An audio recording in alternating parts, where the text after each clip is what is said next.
بسم الله والصلاة والسلام على رسول الله. ازيكم حبايبي؟ عاملين ايه؟ يا رب تكونوا بخير وبأحسن حال يا رب. يجعل دايما بيوتنا مليانة بالخير والبركة يا رب. النهاردة بقى هنعمل كده حاجة لزوم بقى ايه سقعة الشتا ديت. حاجة كده ايه، لمة العيلة قدام بقى فيلم حلو كده مع بطانية، ونتغطى كده وكوبايتين بقى شاي بلبن أو شاي، ونعمل نقنقة حلوة ولذيذة وسريعة وبالمكونات اللي موجودة في البيت. مش هناخد أي حاجة زيادة. معانا ايه بقى؟ نص وواحد واتنين. نص زيت سكر لبن. اتنين، سوري، واحد بيكنج باودر معلقة، بيكنج باودر معلقة فانيليا.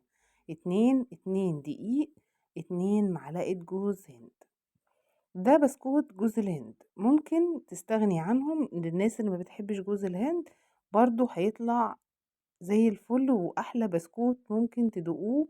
ينفع بقى فطار، ينفع عشاء، ينفع نقنقة كده زي ما قلت لكم كده قدام فيلم حلو كده بالليل، ومتلمين العيلة. يا رب دايما كده يجعل بيوتنا دايما عمرانة بأصوات ولادنا ودوشتهم ولمتنا. يا رب يديم لمتنا علينا يا رب وما يفرقنا أبدا. يبقى معانا نص كوباية زيت، نص كوباية سكر، نص كوباية لبن. أنا نزلت بنص كوباية اللبن الأول، وبعدين زودت عليها نص كوباية السكر، وهقلبهم مع بعض لحد ما السكر يدوب. طبعا يا ست الكل، لو عندك سكر باودر خير وبركة وحلو قوي وتمام، مش هتاخدي وقت في ان انتي تدوبي السكر في اللبن.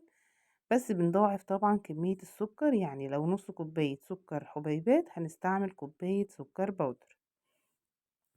تمام كده، وهنقلب بقى لحد ما السكر بتاعنا يدوب في اللبن.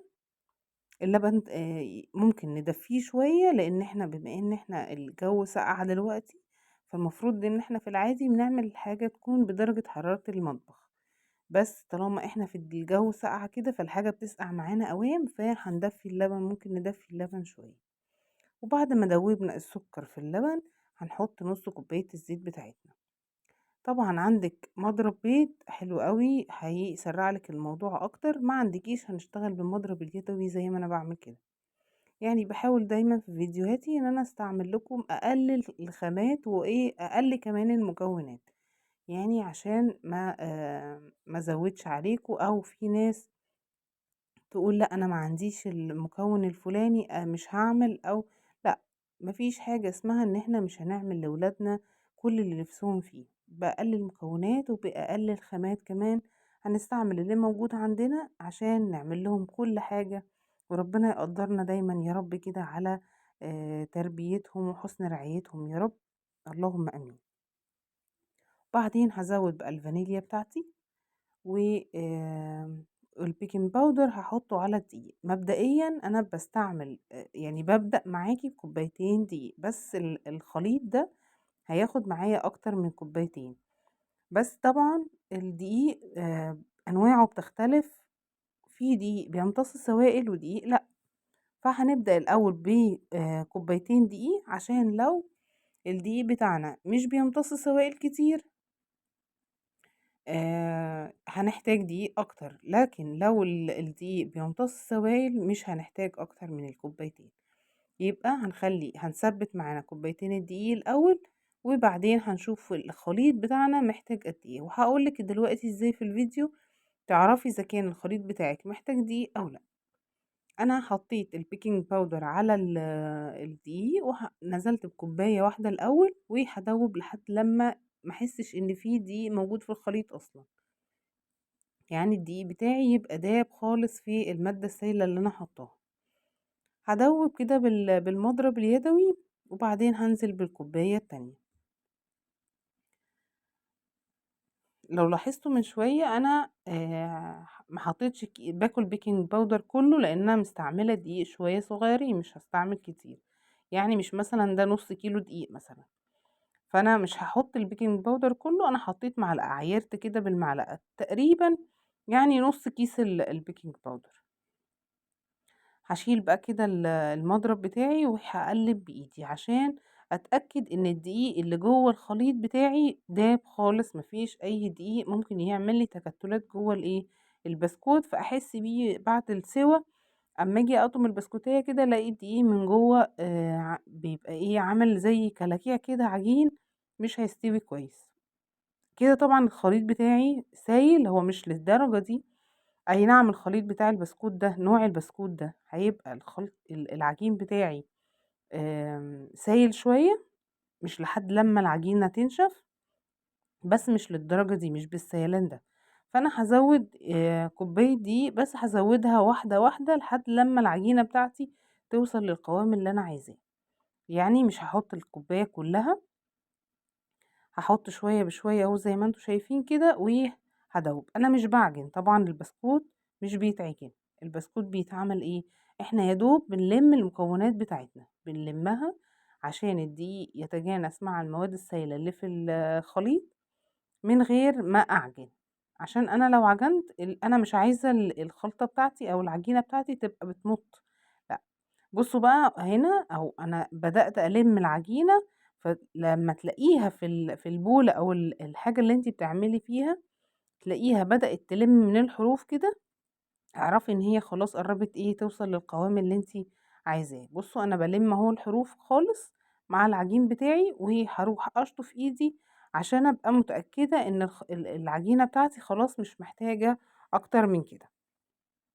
وهقول لكم دلوقتي العجين بتاعي اخد قد ايه مني دقيق بالظبط. يعني انا كده بقى ايه، بصوا العجينة بتلزق خالص، فانا مش عايزاها تكون بتلزق للدرجة دي. بس بصوا في البولة نفسها هي بدأت تلم نفسها، بس مش برضو مش ده القوام اللي انا عايزاه، لسه شوية. فانا هشطف ايدي عشان هزود اخر حبة دقيق، وهعجنهم لحد ما اوريكم القوام هيبقى عامل ازاي. بصوا هنا بقى، انا زودت شوية دقيق كمان، يعني غسلت ايديا وزودت شوية دقيق كمان. اي نعم هي لسه بتلزق، بس ما مش لدرجة انها بتطلع في ايدي او تمسك في ايدي جامد. يعني هي بتطلع في ايديا شوية، بس مش للدرجة اللي هي من شوية وريتها لكم. بصوا شفتوا انتوا ايه القوام وصل لايه.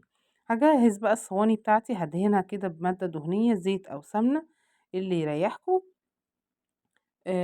بس انا في الغالب في الشتاء بحب ادهن الصواني بتاعتي بالزيت، عشان ما بيجمدش بسرعة زي السمنة. يعني انا لو دهنت الصينية سمن بتجمد شوية من السقعة بسرعة عن الزيت.